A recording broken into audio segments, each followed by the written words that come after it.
بسم الله السلام عليكم soo dhawaada walaashiina Sucaad Nuur maanta waxaan jeclay sida idinla sheer garay wax yar sidee ogala hadalnaa ilmaha dagaalka Ukraine ka jiro oo hadda ka dhacayo Ruushka dagaalka Ukraine ku soo qaaday sidee in general sidee ogala hadalnaa ilmaha markay ay waxyaabo tiraama ama waxyaabo dhib badan newska soo galaan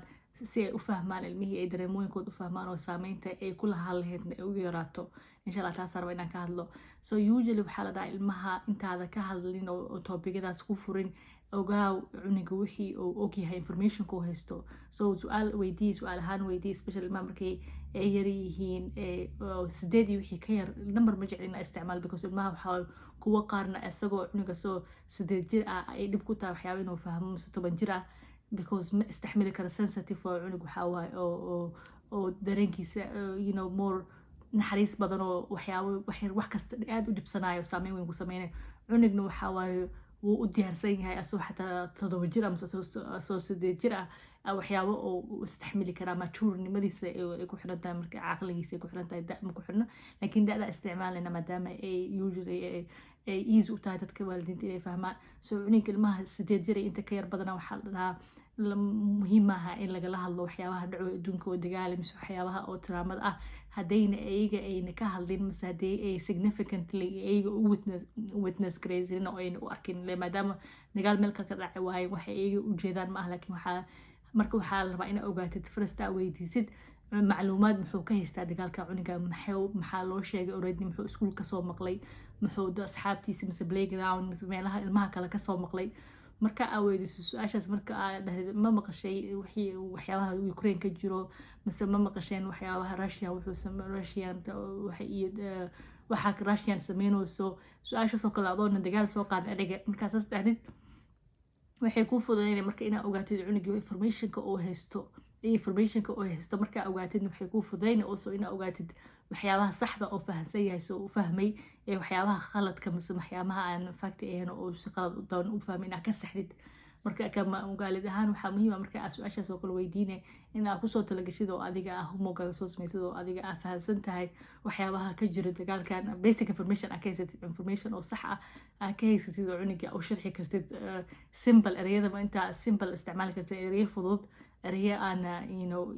fudud oo easy ah cuniga wax ku fahmaayo adiga tafaasiil iyo mashaacirtaada iyo opinionkaaga iyo ra'yigaaga shakhsiga ah aad ku sii adkeenin ma especially markay yihiin more factical u sheegto oo saanitaan aad culuso saan waaye masako adiga more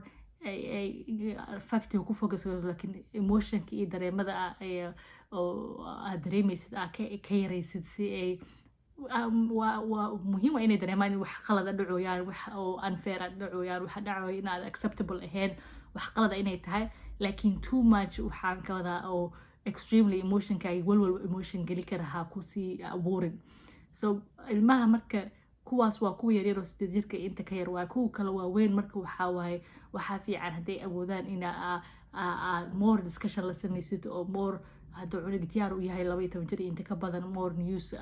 asla fiirsatiin news sax oo source oo meel news oo sax laga helayo oo website oo kale tumsi news outlet asla fiirsatiin oo more discussion asla sameeysin oo kala hadashid wixii dhacay oo wixii news ku aragteen ka caawisid cunugii opportunity ahaan wixii u filtreyn lahaa information ka waxyaabo oo ka sameystay macna si uu fahmo mudkhalaadkaas oo newskaas oo ay waxyaabaha uu gelinayo maskaxdiisa iyo waxyaabaha uu iska filter gareynayo taasna way fiican tahay doo cuniga awoodo oo diyaar u yahay doon cuniga awoodin diyaar u ahayn muhiim ah in lagu bushkareeyo tan kaleeto ilmaha marka sidee ku ogaan ka waalid ahaan cunugaaga saameyn oo ku sameeyay newskan mise dagaalkan oo Ukraine ka jiro badanaa ilmaha oo walwala laga arkaa ilmaha saameynta ku sameeyay walwalkaasna waxa waa cunugii ku dhaho mar maanta oo ku weydiyo oo cunugii oo su'aal kugu soo celcelinayo mise cunugii oo ka hadlayo wixii ina aragtid mise cunugii aad ka aragtid behaviorkiisa dhaqankiisa iyo hurdadiisa aad ka aragtid cunugii oo cabsi soo gashay mise cunugii oo hurdadiisa isbedel hurdo ku soo zaaiday awal hurdadii schedule-kiisa wax iska bedelay hurdadiisa fiican oo u seexaneen habeenkii mise iyo hurdo ka soo dhacaynin taas waxay tusinaysaa in cunugan walwal ku soo zaaiday tan kaleeto laga fiiriyo waxa waay appetite-ka cuntada cuniga cunadiisa oo isbedeshay oo appetite-kiisa oo isbedel ku aragtay taasna waxay keeni kartaa in cuniga oo stress ku furan yahay mise walwal ku furan yahay oo isbedelkaas anxiety-gaas walwalkaas ka imaaday labadaas fiican la fiiriyaa ka waalid ahaan hadduu cunigaagi oo waxaa kaloo badanaa dadka caawi karo cuniga hadduu stuck ku yahay wixii oo oona process garayn karin oo wixii dhib ku tahay waxyaabaha socda mise cunigii moor oo cuniga caatafadiisa zaa'id tahay oo sensitive tahay oo dareemaya xusna dareemayo oo dareemaya dareemayo waxyaabaha dhacoy wax dulmi tahay moor cunigii oo stuck ku yahay processkaas waxaa fiican in general waxaa fiican ilmaha haddii ay isla process garayn karaan ilmo kale inay isla process garayaan ilmo kale inay ka sheekaystaan group ahaan ilmihii oo la hadashid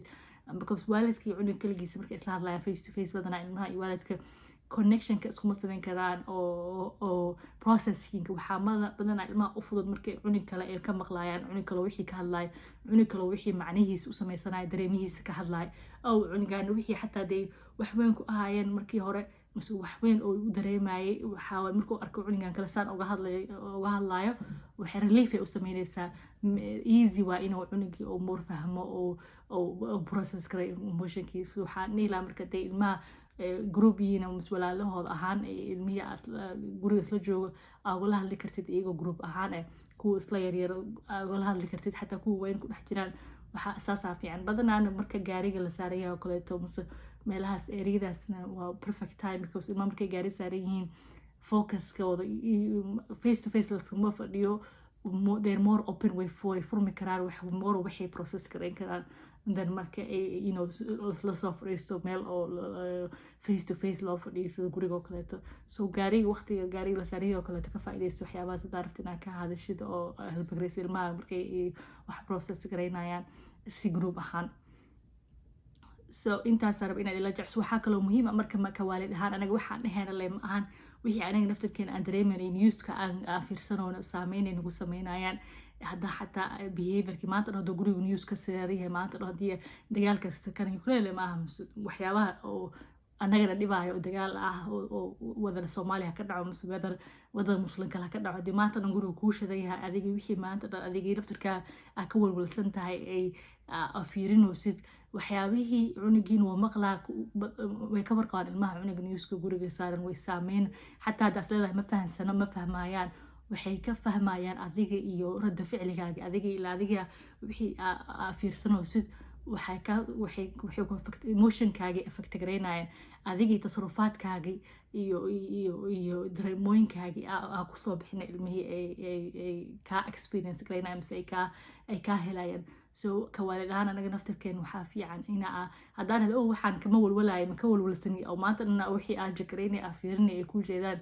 ereyga aa dhehe iyo wixii ficilka aa sameynaya inay iswaafaqsanaadaan waa muhiim si cunugii oo u fahmo moor ee adigii naftarkaaga saameynta ay waxyaabahii newska kugu saameynayo ay kaa yaraato si ayna u saameynin ilmaha guriga jooga so intaasaa raba inaad